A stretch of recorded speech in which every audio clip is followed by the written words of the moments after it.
Hi, and welcome to another episode of Reinventing Your Home with me, Ross. This week we're making a ladder to allow us to utilize a space for storage that was otherwise difficult to get to. So join me in the next 10 minutes to see how we did that.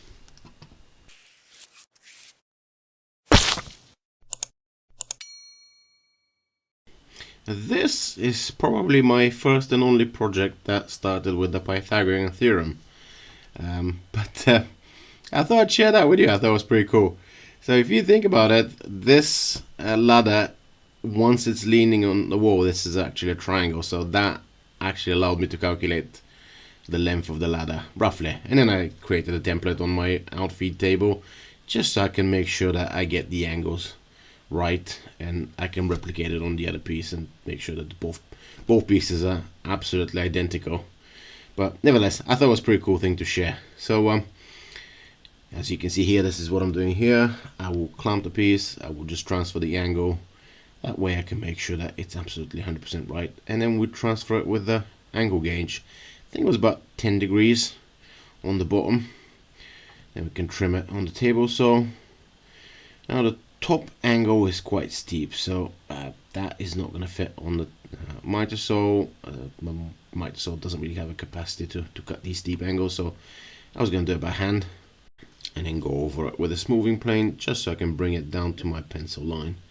Now here I had a little bit of a problem, nothing too concerning, but sometimes when you're cutting timber it would release tension. In this case it was pinching my saw. So what you have to do here is just wedge a little bit of something. In this case I was just using my tin opener just so I can keep the cut open and it won't be pinching my saw, it won't be making it difficult for me to cut. Then we can go on the vise, make a couple of passes with the number 4 smoothing plane just so we can bring it down to the pencil line, making sure everything's nice and smooth. And then that's how we get the steep angle. Now after we get both of our side rails done, it comes to the part where we have to measure and mark the position of our steps. Now one of the things I was trying to do here is calculate the number of steps, and I was trying not to make them taller than 30 centimeters or about a foot for anyone who uses the imperial system. I think these ones were about 27 centimeters apart. Now because we had a 10-degree angle at the bottom, we had to replicate the same angle for the steps in order to make them parallel to the floor. But a very important thing here is to remember that once you do one of the side rails, the other one has to be mirrored image of the first one. You should not do the same side rails twice, because then your ladder won't fit properly. And once this is done, we can go ahead and mark the position for the dados. Now the dados are a very important component of the ladder, because this is actually what's going to carry the weight of the person climbing said ladder. There are multiple ways you can cut the dado. My favorite one is my miter saw with a trenching feature, and then going over with a router plane just so I can clean it up. Now you can do that with a router, you can do that by hand, it's up to you. But for me this is the easiest one. And then just to make sure the joint fits perfectly, I go over with a chisel and make some small adjustments. And then we repeat the same process 15 more times, so that is 2 dado joints per step. And then as we have all of the components on the ladder cut and ready, we can go ahead on the table saw and then we can cut that 10-degree bevel that corresponds with the hour angle on the steps. As you can see here, I've got my table saw set up at that 10-degree bevel, and then I'm running the steps, flipping them over, doing the other side. And one thing you'd probably notice here is that I'm being very careful. I'm also using my safety squint, not because I don't have safety glasses, but because I'm a moron and I don't wear them.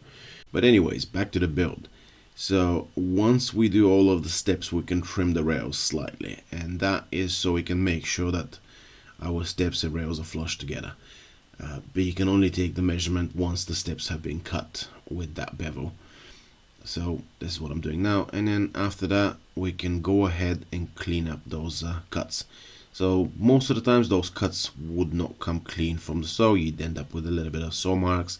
It's nothing too terrible, but just running a bit of either number 4 smoothing plane or block plane. In my case, I realized the block plane was working better, so that's what I was using.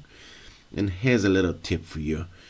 When you're building something like that, always sand the insides before you assemble it. It's easier that way. Otherwise, getting that sander on the inside of the ladder is going to be a big pain in the ass. So if you can save yourself or minimize, because you might still have to do some sanding, but you can do it, most of it, while it's in pieces.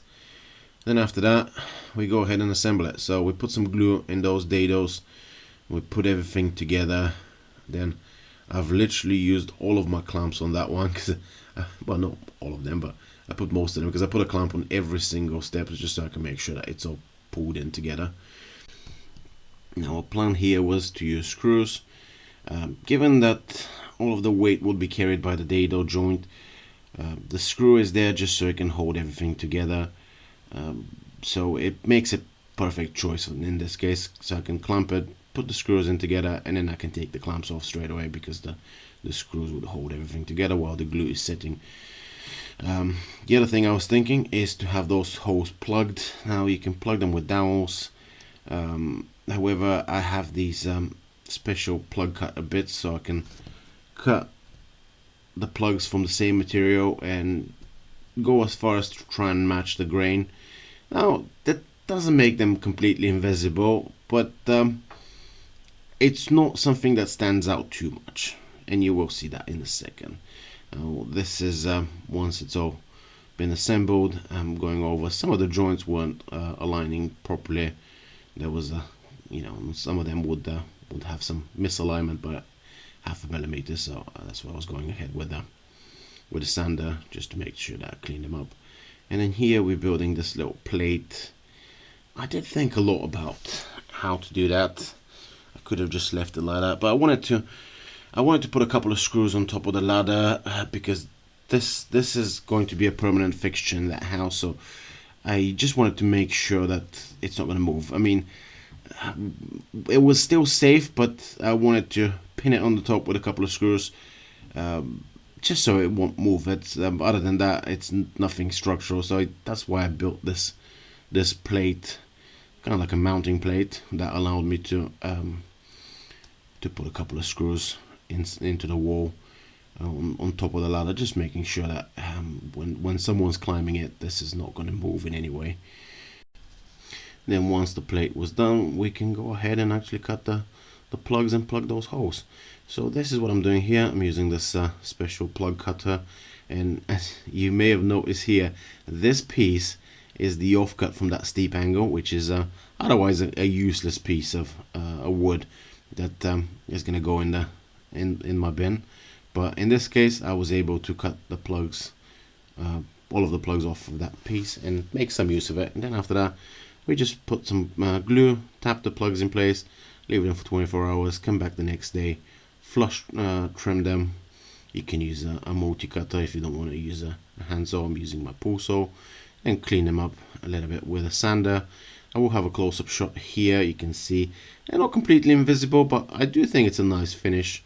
And then after that is what's the only thing that's left to do here is a couple of coats of Danish oil. And that was about it on this project. So as we're getting to the end of this video, I wanted to let you know what the cost of this project was. Including delivery, the final price for our customer was about £380. I would appreciate if you leave me a comment, let me know what you think, whether this is cheap, expensive, or reasonably priced.